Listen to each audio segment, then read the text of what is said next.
얼마 전에 베스트셀러가 됐던 책 중에 젤롯이라는 제목의 책이 있습니다. 예수님에 대해서 쓴 책인데요. 미국의 대학에서 종교학과 또 문예 창작을 가르치는 레자 아슬란이라는 교수가 쓴 책입니다. 소설책인데 이 책은 전 세계 25개국 언어로 번역되어서 큰 반향을 일으켰다고 합니다. 젤롯은 열심, 열정을 뜻하는 영어 단어인데 이스라엘 독립을 위해서 열심히 싸웠던 사람들을 가리키는 열심당원을 가리킬 때도 쓰이는 단어입니다. 레자 아슬란은 이 책을 쓰면서 종교가 지워버린 역사적 예수를 찾겠다라고 말했습니다. 그는 예수님을 열심당원으로 그리면서 예수님의 하나님을 향한 열정, 또 이스라엘 민족을 향한 열정을 초점으로 이 이야기를 풀어나가고 있습니다. 그런데 이 레자 아슬란이라는 사람은 모슬렘입니다.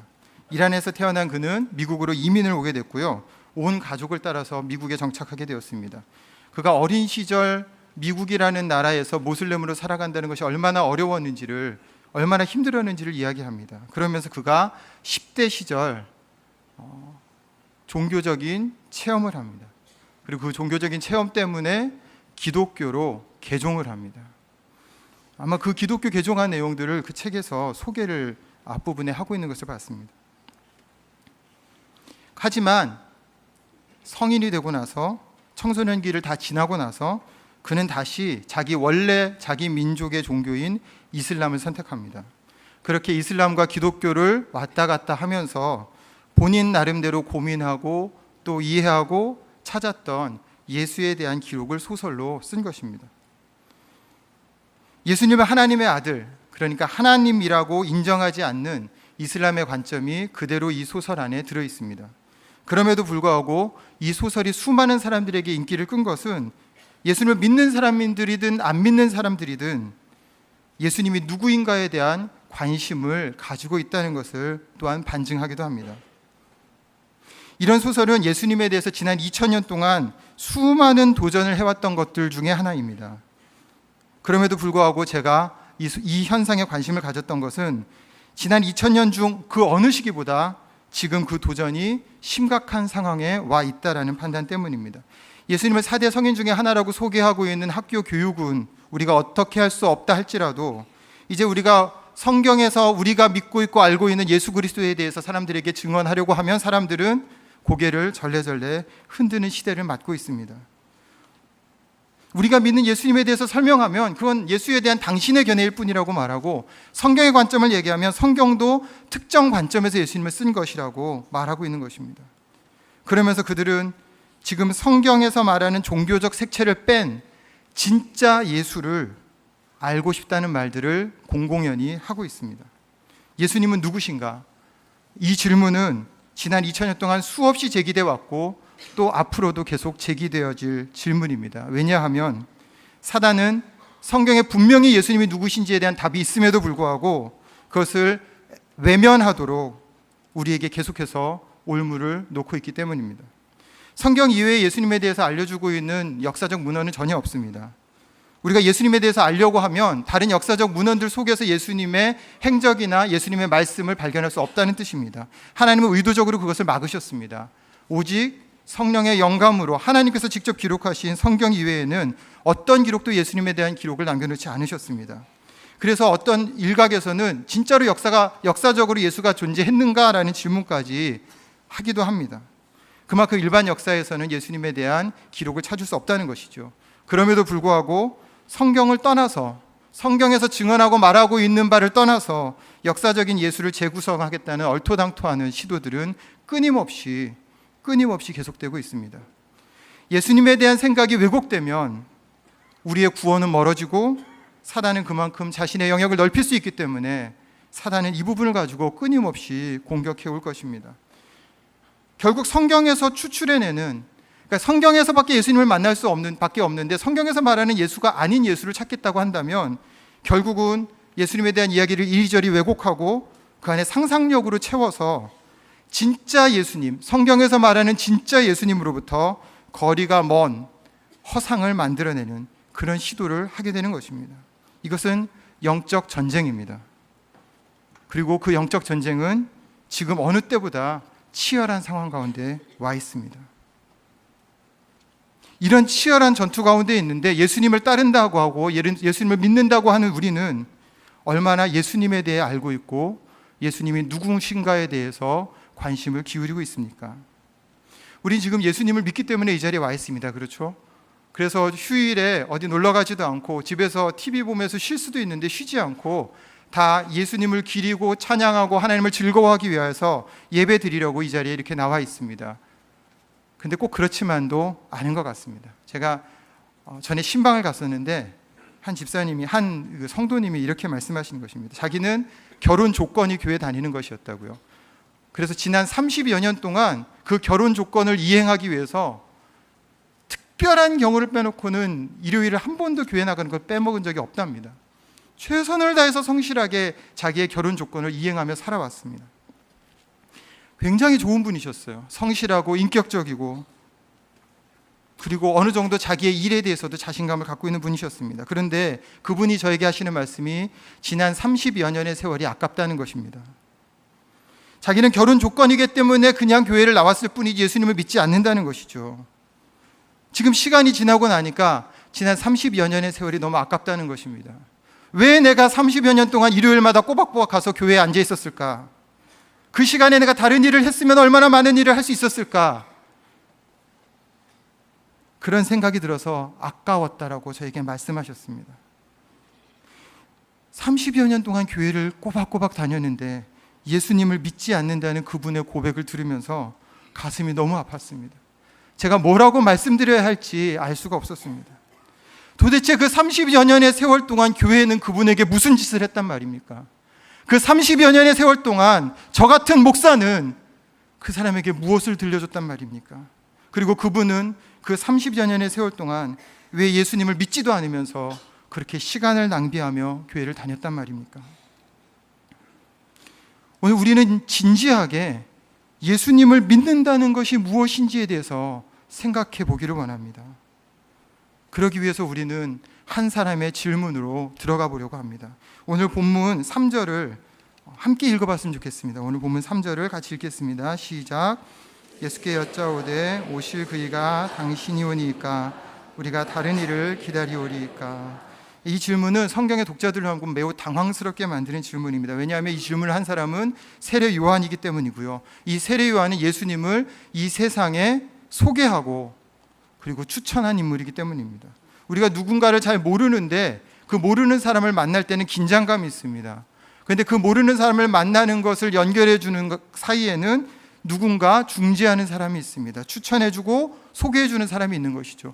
그 소개해주는 사람에 대한 신뢰가 크면 클수록 새로 만나게 되는 그 사람에 대한 신뢰도 커질 수밖에 없습니다. 예수님이 갑자기 뜬금없이 나타나서 이런저런 기적들을 베푸시면서 내가 하나님의 아들이라고 아무리 말씀하셔도 그게 무슨 의미인지 우리는 알지 못합니다.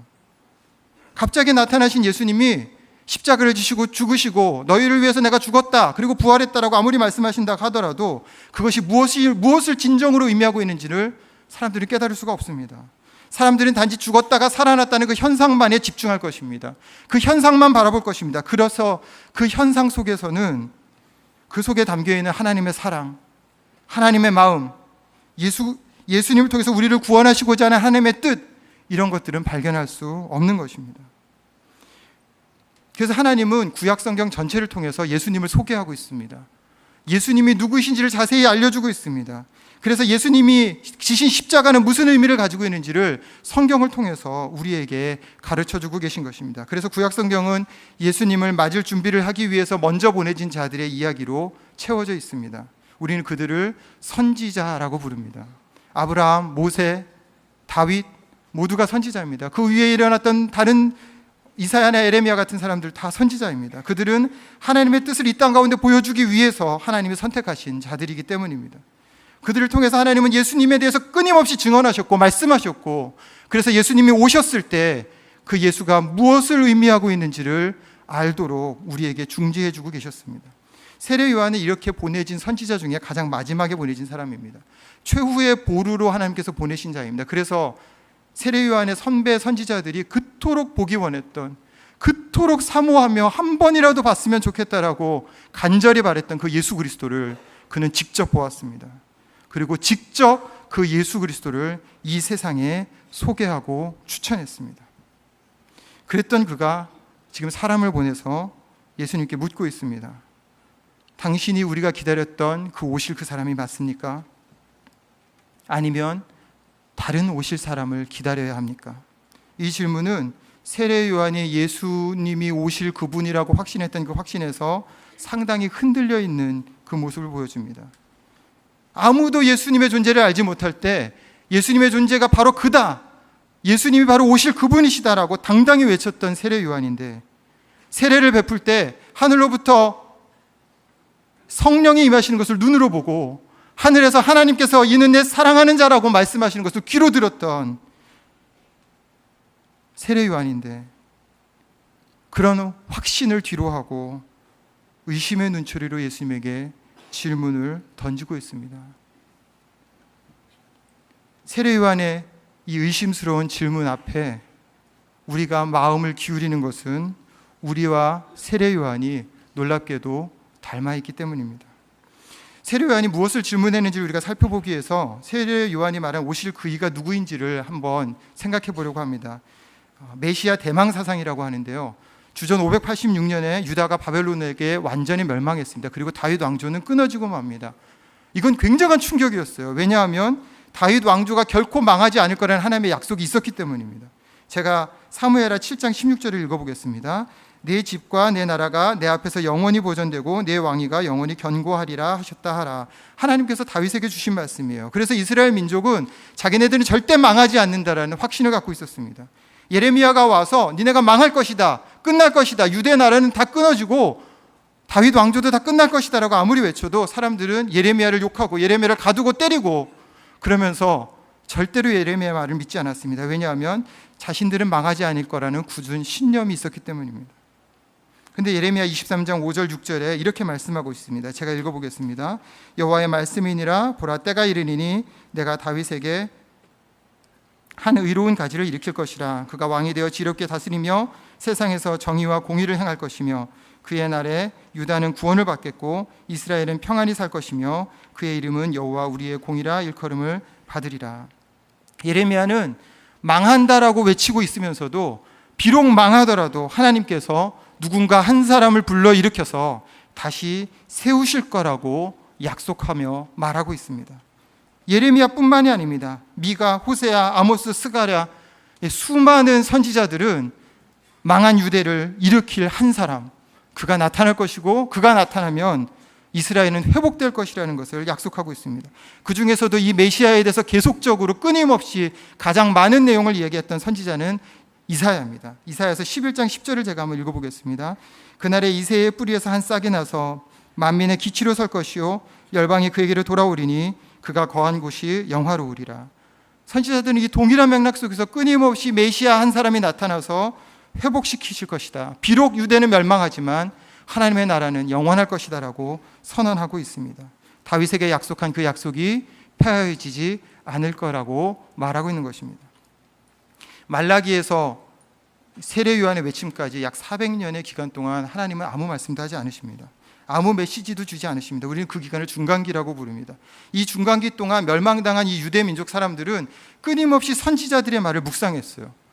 그 안에 무슨 힌트가 들어있나 고민을 하고 생각했습니다. 그러면서 메시아 대망 사상이라는, 메시아가 오면 우리가 새로워질 거라는 이 꿈을 계속적으로 키워갔습니다. 바벨론 이후에 헬라 제국 통치 아래에서, 로마의 통치 아래에서 메시아 대망 사상은 점점점 증폭되고 커져갔습니다. 유대인들뿐만 아니라 북쪽 이스라엘에 멸망당한 그 후예들인 사마리아인들도 메시아를 기다리는 마음은 동일했습니다. 그래서 예수님께서 사마리아 우물가에서 만난 한 여인, 천하디 천한 그 한 여인도 메시아를 기다리고 있었던 것입니다. 그 기다림의 결과로 오신 분이 예수 그리스도라고 세례 요한은 선언했습니다. 당시 사회에서 세례 요한의 인기는 절정에 있었습니다. 로마 통치로부터 자신들을 구해줄 자가 누구인지를 찾고 있었던 유대 나라 사람들은 세례 요한이 그가 아닐까라는 생각을 하고 있었습니다. 당시 유대인들을 이끌고 있는 지도자가 두 부류가 있었는데요. 제사를 중심으로 형성된 제사장과 말씀을 중심으로 형성된 서기관들입니다. 제사장과 서기관들은 유대의 지도자들이었는데 이들은 대략 두 파로 나눠집니다. 하나는 로마와 정치적으로 결탁되어 있는 사두개파, 그리고 정치적으로 전혀 로마와 결탁되어 있지 않고 종교적으로만 종교적 순수성을 유지하는 것으로 존경을 받았던 바리새파가 있습니다. 이들이 실질적인 유대의 지도자였음에도 불구하고 유대인들은 이 사람들에게 기대를 걸지 않았습니다. 왜냐하면 그들의 위선과 억압과 돈과 권력을 좋아하는 마음과 거짓을 일삼는 것들을 유대인들은 알고 있었기 때문입니다. 그렇게 씨름하는 그들에게 갑자기 세례 요한이라는 존재가 나타납니다. 그는 아주 청렴한 사람이었습니다. 말씀을 잘 알고 있었던 사람이었습니다. 갑자기 들에서 나타났습니다. 그런데 갑자기 들에서 나타났지만 그의 출신 성분은 제사장 가문 출신입니다. 그가 지금까지 들어보지 못한 권세 있는 말씀으로 회개를 촉구합니다. 수많은 유대인들이 그곳에 가서 그 회개의 말씀 앞에 엎드리고 세례를 받았습니다. 이제 세례 요한은 유대인들을 실질적으로 하나로 모을 수 있는 위대한 지도자가 되어가고 있었습니다. 그 사이에 제사장과 서기관들은 사람을 보내서 네가 메시아냐라고 세례 요한에게 묻습니다. 그러자 세례 요한은 아니다, 자기는 메시아가 아니라고 분명하게 말합니다. 제가 요한복음 1장 25절을 읽어보겠습니다. 또 물어 이르되 내가 만일 그리스도도 아니요 엘리야도 아니요 그 선지자도 아닐진데 어찌하여 세례를 베푸느냐. 본인이 그리스도가 아니라고 얘기하니까 네가 그럼 무슨 이유로 이렇게 행하느냐라고 다시 묻고 있는 것입니다. 여기 왜 엘리야가 나오냐 하면요, 말라기 4장 5절 6절 때문에 그렇습니다. 제가 말라기 4장 5절 6절을 잠깐 읽어드리겠습니다. 말라기는 성경의 가장 마지막이고요, 또 4장은 그 중에서도 마지막 부분입니다. 거기에 이렇게 적혀 있습니다. 보라, 여호와의 크고 두려운 날이 이르기 전에 내가 선지자 엘리야를 너희에게 보내리니 그가 아버지의 마음을 자녀에게로 돌이키게 하고 자녀들의 마음을 그들의 아버지에게로 돌이키게 하리라. 돌이키지 아니하면 두렵건대 내가 와서 저주로 그 땅을 칠까 하노라 하시니라. 여기 엘리야가 나와요. 크고 두려운 날은 메시아가 오는 날입니다. 메시아가 오는 크고 두려운 날이 이르기 전에 엘리야가 온다라고 얘기하고 있는 거예요. 그래서 네가 엘리야냐? 그 메시아냐? 네가 선지자냐? 누구냐? 라고 묻고 있는 것입니다. 요한은 엘리야가 맞았어요. 예수님은 요한이 엘리야였다고 분명히 말씀하십니다. 그럼에도 불구하고 요한은 자기는 아무것도 아니라고 얘기합니다. 자기는 소리에 불과하다고 말합니다. 자기에게 너무 주목하지 말라는 것이죠. 자기에게 너무 집중하지 말라는 것입니다. 자기에게 주목되어 있는 모든 관심을 모아서 그는 그것을 메시아 예수 그리스도에게로 돌리고자 했던 것입니다. 스스로 메시아라고 해도, 스스로 엘리야라고 해도 사람들은 충분히 믿고 따를 만한 충분한 인기와 지지를 얻고 있었는데도 불구하고 그는 자신이 취할 영광을 다 모아서 자기 뒤에 오시는 예수 그리스도에게로 돌렸습니다. 그렇기 때문에 오늘 우리가 읽은 본문, 당신이 메시아가 맞습니까? 라는 세례 요한의 질문은 더 큰 충격입니다. 자기의 모든 것을 걸고 증언했던 그 예수 그리스도에 대한 자기 스스로의 의심입니다. 이건 굉장히 우리를 당황스럽게 만드는 일입니다. 그렇다면 왜 세례 요한은 이렇게 당황스러운 질문을 던지게 되었을까요?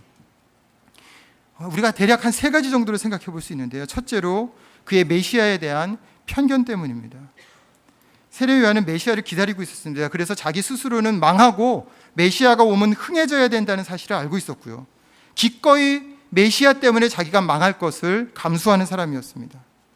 왜 그랬냐 하면 메시아가 오면 일어날 일이 있었고 그거에 대한 기대가 있었기 때문입니다. 그것은 악한 자들에 대한 심판이었습니다. 크고 두려운 날, 메시아가 오면 그 크고 두려운 날에 하나님께서 모든 이 세상의 악한 자들을 처단하시고 처벌하시고 저 압제하는 로마인들, 또 거짓으로 일삼는 종교 지도자들 다 처단하시고 의로 가득한 새로운 날을 만들 거라는 기대가 있었습니다. 그래서 임박한 진노라고 강하게 외치며 회개를 외쳤던 것입니다. 그런데 실제로 오신 예수님은 그렇지가 않았습니다. 악한 종교 지도자들과 로마의 통치자들을 제거하지 않으셨습니다. 세례 요한이 쌓아놓았던 사람들로부터 얻었던 명성과 존경과 신방조차도 예수님은 챙겨 먹지 못하시는 것 같았습니다. 예수님의 세력은 너무나 미미했고요. 세상을 뒤엎을 만한 능력이 없어 보였습니다. 예수님은 세력을 형성하지 못하고 자꾸 자신감 없이 뒤로 물러서는 것만 같이 보였습니다. 오죽하면 예수님의 형제들은 이렇게 말했습니다. 제가 요한복음 7장 4절입니다. 스스로 나타나기를 구하면서 묻혀서 일하는 사람이 없나니 이 일을 행하려 하거든 자신을 세상에 나타내소서. 예수님 주변에 있었던 사람들의 답답함이 이거였어요. 예수님이 자꾸 뒤로 숨으시는 것입니다. 왜냐하면 예수님이 진짜 하시는 일이 무엇인지에 대해서 성경을 통해서 명확하게 알지 못했기 때문입니다. 그들은 자기들이 메시아에 대해서 갖고 있는 기대로 편견을 가지고 메시아 대신 예수 그리스도를 바라보고 있었습니다. 말씀이 무엇라고 얘기하시고 있는지에 대한 분명한 이해가 아니라 자기들의 한쪽에 치우친 생각을 가지고 예수님을 재고 있었습니다. 두 번째로, 지금 요한이 처해 있는 상황 때문에 그렇습니다. 요한이 지금 감옥에 있습니다. 그에게 감옥이라는 공간이 얼마나 불편했을지 저희가 충분히 상상할 수 없을 것입니다. 그는 존경받는 제사장의 느즈막히 낳은 아들이었습니다. 근데 그가 특이한 것은 들로 나가서 살았던 것 같습니다. 누가복음 1장 80절을 읽어드리겠습니다. 아이가 자라며 심령에 강하여지며 이스라엘에게 나타나는 날까지 빈 들에 있으니라. 하나님께서 태어날 때부터 특별한 사람으로 부르셨다는 것을 그 아버지 사가랴는 알고 있었어요. 그래서 들로 나가는 것을 허락했는지 모릅니다. 보십시오. 그의 신분은 존경받는 신분의 가문의 사람이었고요. 그의 삶은 들에서 자유롭게 뛰어다니면서 하나님을 마음껏 찬양하고 또 제자들과 하나님의 말씀을 마음껏 나누는 그런 환경이었습니다. 그런데 갑자기 감옥에 들어왔습니다. 한 사람이 겨우 누울 수 있는 토굴과 같은 곳이에요. 빛도 제대로 들어오지 않는 곳입니다. 그곳에서 무려 2년이라는 세월을 지내고 있습니다. 그의 존귀한 신분과도 지금까지 그가 살아왔던 자유로운 삶과도 전혀 격리되어 있는 이 고통스러운 현실 가운데 자기가 회개하라고 그토록 외쳤던 그 사람들의 손에 붙잡혀서 들어와 있는 것입니다. 메시아가 오면 다 끝날 거라고 생각했는데 오신 메시아 예수님은 아무 일도 하지 않습니다. 그것이 고통스러웠던 것입니다. 세 번째로, 사람들이 전해준 말 때문에 세례 요한을 의심했습니다. 요한은 지금 예수님을 직접 보거나 만날 수 없는 상황 가운데 있습니다. 그래서 사람들이 전해준 말을 가지고 판단할 수밖에 없습니다. 오늘 2절을 제가 한번 읽어보겠습니다. 요한이 옥에서 그리스도께서 하신 일을 듣고 제자들을 보내요. 거기 이상한 것은요, 예수님이 하신 일을 들었다는 거예요. 예수님이 무슨 일을 하셨다는지 듣고 알고 있었다는 것입니다. 그런데 오히려 그렇게 예수님이 무슨 일을 하셨는지 알고 있는 요한이 예수님에게 질문을 하게 만들었습니다. 왜냐하면 예수님에게 전한 사람들이 예수님이 하신 일을 그대로 전한 것이 아니라 자기들의 생각과 자기들의 느낌을 가지고 각색했기 때문입니다. 아마 이렇게 말했을 것입니다. 예수는 죄인들만 어울려 다닌다. 예수는 구석에서 병자들만 고쳐주고 있다. 예수는 신분상의 문제로 인해서 대중들에게 인기를 얻지 못하고 있다. 예수는 나라가 의로 세워지는 일에 관심이 없다. 사람들을 규합해서 하나의 세력으로 나라를 이루어가야 되는 예수는 하나도 그런 준비를 하지 못하고 있는 것처럼 보입니다. 이런 것들이 요한으로 하여금 예수님께 사람을 보내서 당신이 누구입니까? 라고 묻게 만들었을 것입니다. 이런 요한의 질문에 대해서 예수님은 아주 담담하게 그리고 짧게 대답하십니다. 길게 설명하지 않으세요. 내가 왜 그렇게 했는지, 내가 메시아가 맞는데 왜 이런 식으로 지내고 있는지 이렇게 말씀하지 않으세요. 그냥 본인이 하신 일을 말씀하고 계세요. 정확하게 본인이 하신 일이 무엇인지를 전하라고 말씀하고 계십니다. 왜냐하면 그가 하시는 일은 이사야 선지자가 선언한 메시아가 오면 하시게 될 일이라고 말했던 것과 한 구절 한 구절 정확하게 일치하는 내용이었기 때문입니다. 그것은 메시아의 사역이었습니다. 그것은 예수 그리스도가 메시아라는 사실을 정확하게 증명하고 있는 일들이었습니다. 요한은 아마 이 이야기를 듣고서 금방 예수님이 메시아라는 사실을 흔들림 없이 붙들었을 것입니다. 왜냐하면 요한은 성경 말씀을 잘 알고 있었기 때문입니다. 그리고 주님께서는 요한에게 마지막으로 이렇게 말씀하십니다. 우리 같이 한번 읽었으면 좋겠는데요. 오늘 본문 6절을 한 번 더 읽어보겠습니다. 읽겠습니다. 시작. 누구든지 나로 말미암아 실족하지 아니한 자는 복이 있도다. 누구든지 나로 말미암아 실족하지 아니하는 자는 복이 있도다. 이 말씀은 실족할 수 있다는 거예요. 실족할 수 있을 만하다는 겁니다. 얼마든지 예수님으로 인해서 실망할 수 있고 실족할 수 있다는 것을 예수님도 안다는 것입니다. 그래서 예수님은 이 세례 요한의 실망에 대해서 긍정하십니다. 인간의 한계를 충분히 인정하고 계십니다. 네 한계 속에서는, 네 상황 속에서는, 네 생각의 한계, 환경의 한계, 그리고 사람들로부터 듣는 말의 한계 속에서는 네가 충분히 실족할 수 있는 환경 가운데 있구나. 그래서 저는 이 말씀이 정말 좋습니다. 왜냐하면 우리의 모습이 세례 요한과 많이 닮아 있기 때문입니다. 우리도 세례 요한처럼 우리 생각의 한계에 갇혀 있습니다. 주님이 내 생각과 다르게 이 세상을 만들어 가시는 것 같아요. 왜 악한 사람들은 그렇게 득세하는지, 왜 잘못된 것들은 더 성해가는지, 왜 잘못된 사람들은 더 많은 부와 권력을 얻어가는지, 왜 하나님은 이 세상을 만들어 놓고도 이 불의를 용납하시는 것인지, 과연 온 세상을 지으신 하나님의 능력으로 세상을 이렇게 만들어가는 것이 맞기나 한 것인지, 교회는 예수님의 피값으로 사셨다는, 예수님이 세우셨다는 교회는 왜 이렇게 엉망진창이 되어가는 것인지, 과연 예수님은 계시기나 한 것일까, 과연 하나님은 계시기나 한 것일까, 이런 질문을 던지고 있는 것입니다. 더 심각한 것은 그것이 나의 상황이 되면 더더욱 견딜 수 없어 한다는 것입니다.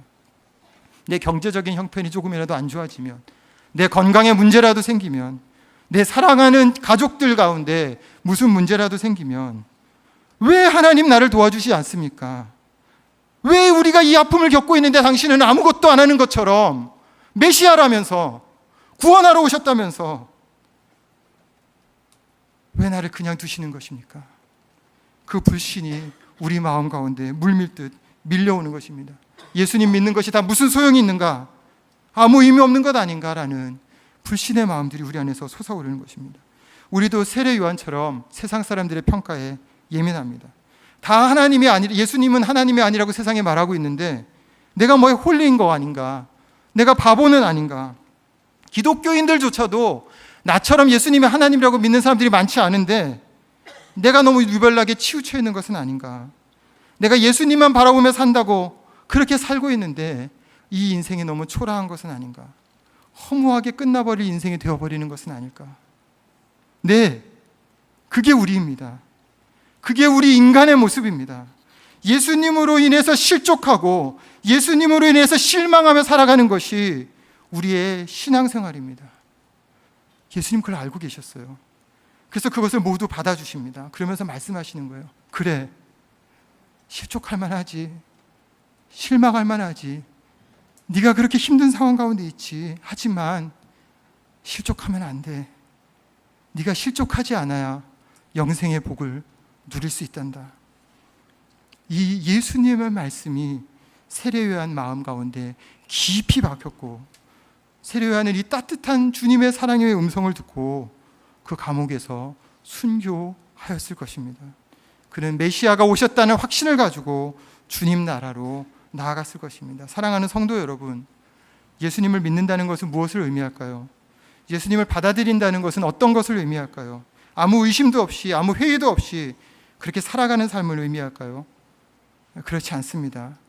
세례 요한보다 못한 우리가 세례 요한이 가졌던 의심과 회의를 피해갈 수 있다라고 생각하는 것은 오만입니다. 우리는 그렇게 주님에 대한 확신으로 가득 찼음에도 불구하고, 분명한 증거를 받았음에도 불구하고, 그가 하나님이시라는 사실을 분명히 깨닫는 시간이 있었음에도 불구하고 여러 가지 한계들로 인해서 주님을 의심할 수밖에 없는 상황으로 내몰리고 또 내몰려가는 것입니다. 하지만 예수님을 믿는다는 것은 그 상황 가운데서도, 나의 죄악의 한계 속에 갇혀있는 그 현실 가운데서도 주님의 음성을 듣는 것입니다. 나로 말미암아 실족하지 않는 자가 복이 있다고 말씀하신 준엄한 주님의 말씀 앞에 엎드리는 것입니다. 그리고 그 엎드림 속에 하나님의 약속, 성경 말씀을 통해서 다시 한번 예수 그리스도가 누구신지를 확인해 가는 것, 그것이 예수님을 믿는 삶이라는 것입니다. 이 과정 중에 분명히 주님은 우리를 만나세요. 성경을 끌어안고, 주님 당신이 나의 구원자가 맞습니까?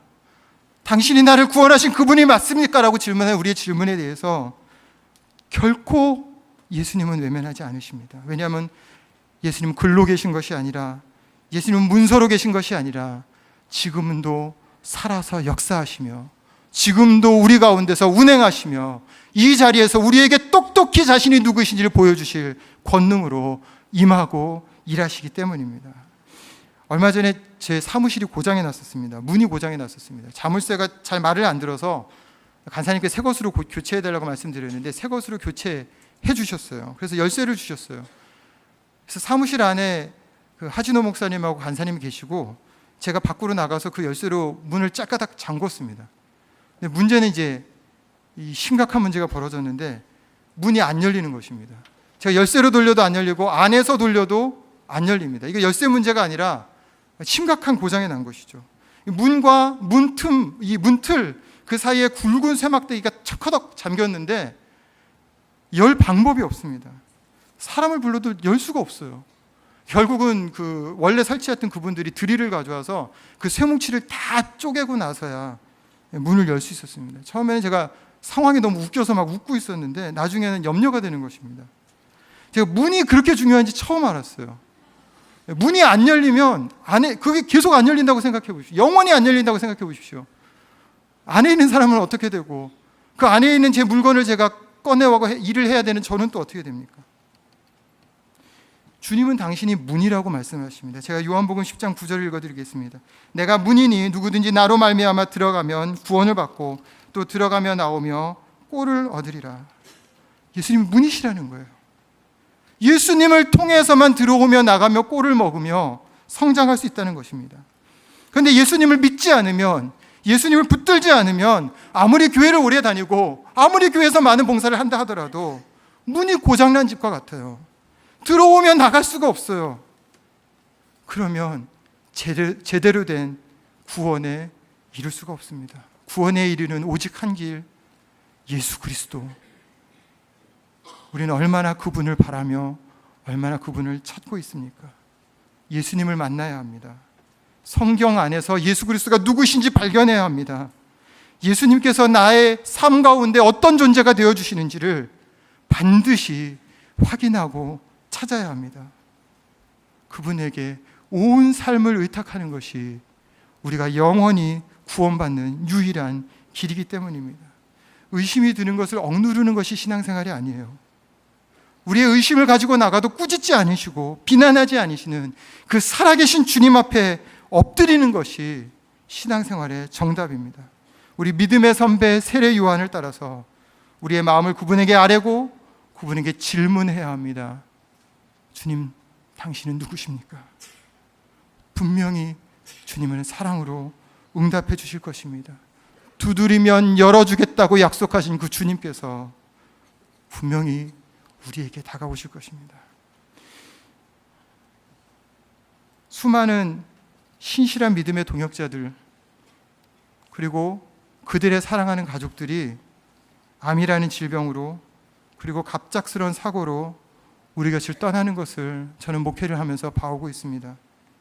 그들을 위해서 간절히 기도도 했고요, 하나님께 갈망하며 부르짖기도 했습니다. 그런데 하나님께서는 끝내 우리의 기도를 듣지 않으시고 우리의 기도를 외면하시는 것과 같은 결과를 우리에게 안겨주시곤 합니다. 그러면 묻지 않을 수가 없어요. 하나님, 우리 기도했는데요, 그렇게 간절히 기도했는데 왜 하나님이 기도를 들어주시지 않는 것입니까? 왜 주님이 이렇게 하시는 것입니까? 이것이 당신에게 무슨 의미가 있다라고 왜 이렇게 만들어 가시는 것입니까? 저는 세월호 아이들이 찍은 동영상을 한두 개 보다가 제 가슴이 미어져서 더 볼 수가 없었어요. 더구나 거기에 어떤 아이가 기도를 드렸다고, 예수님 이름으로 기도합니다라고 기도를 드렸다고, 너무 마음이 아파서 영상은 물론이고 글도 제대로 읽을 수가 없었습니다. 그러면서 마음에 통곡이 나오는 것입니다. 주님, 그 아이의 기도를 왜 외면하셨습니까? 왜 그토록 간절히 부르짖으며 기도한 그 아이를 그냥 그렇게 데려가셨습니까?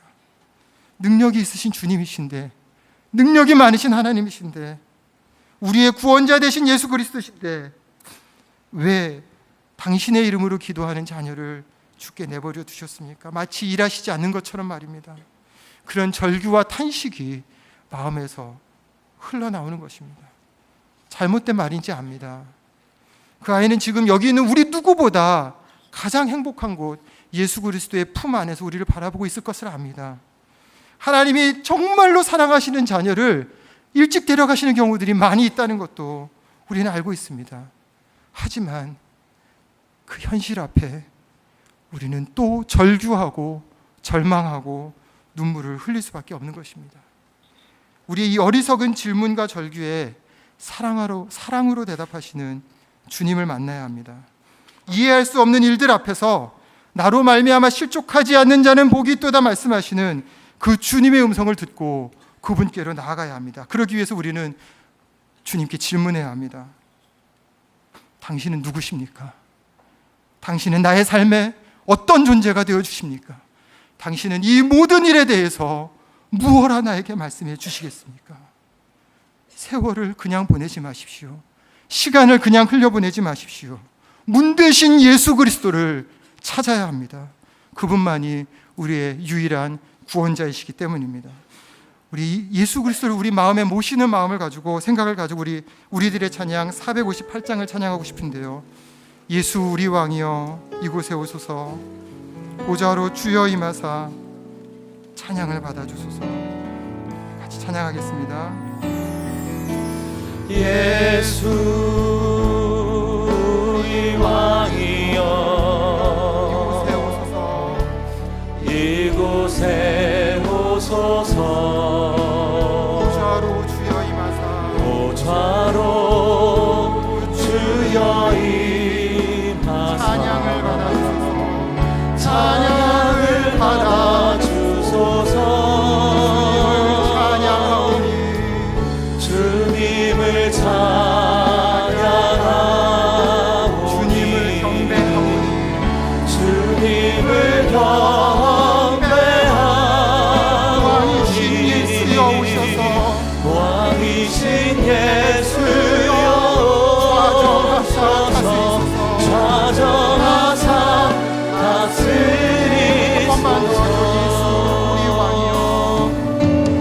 예수 우리 왕이여 이곳에 오소서. 보좌로 주여 임하사 찬양을 받아주소서. 주님을 찬양하오니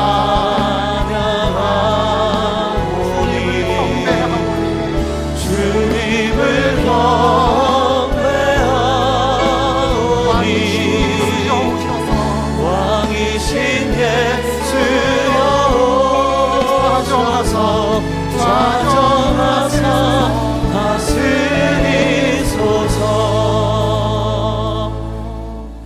우리 다 이 시간 눈을 감고 기도했으면 좋겠습니다. 무엇이 여러분을 실족하게 했습니까? 사랑하는 가족을 잃었습니까? 경제적으로 너무 견딜 수 없는 현실 가운데로 들어갔습니까? 몸이 망가져서 그 고통 때문에 아파합니까? 교회에 실망하셨나요? 세상에서는 끊임없이 나를 조롱하는데 우리 숨기지 맙시다. 정직하게 주님 앞에 나아가야 합니다. 주님 나를 살려주시옵소서. 문대신 예수 그리스도시여 당신만이 나의 구원자이십니다. 주여 나를 살려주옵소서. 같이 시간 기도했으면 좋겠습니다. 기도하겠습니다. 하나님 아버지, 하나님 주님을 실족할 만한 하나님 주님으로 말미암아 실망할 만한 왜 우리 삶에는 이렇게 많이 일어나는지, 왜 도저히 이해할 수 없는 일들이 우리 삶 가운데는 이렇게 많이 있는지 하나님 아버지, 그것들 안에 마음속에서 주님을 향한 서운함이 쌓여가고 주님을 향한 실족이 쌓여가고 그런 그러면서도 하나님 아버지 그것을 정직하게 주님 앞에 갖고 나가는 것이 아니라 하나님 마음 안에 묻어두는 가운데 냉랭해져 갔던 내 가슴이 있다면, 냉랭하게 굳어져 갔던 내 마음이 있다면 하나님 우리 주님 앞에 갖고 나아가게 하여 주시옵소서.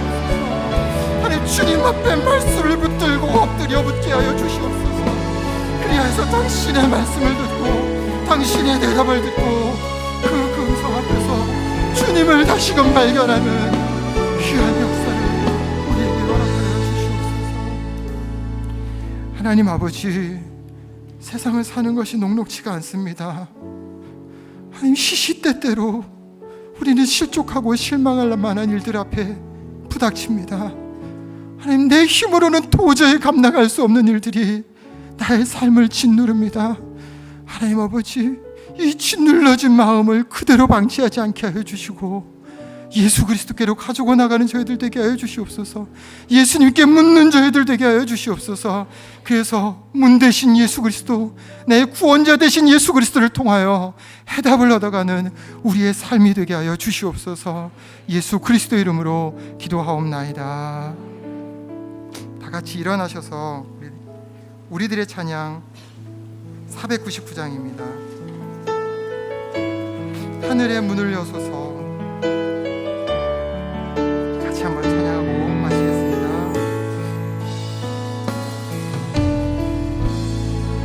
하늘의 문을 여소서.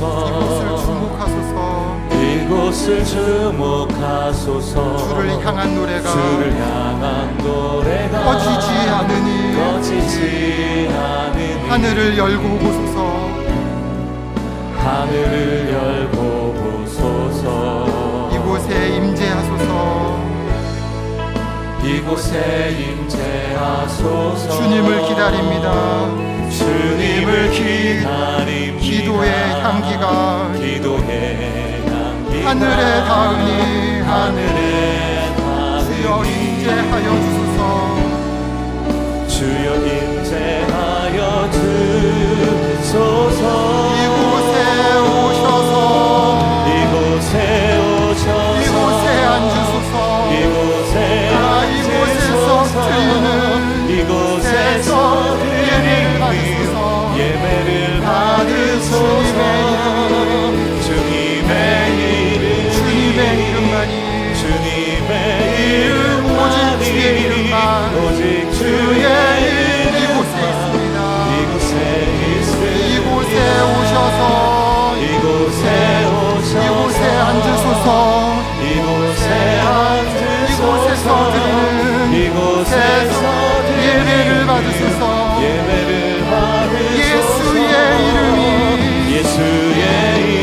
예수의 이름만이 오직 예수 이름만 이곳에 있습니다.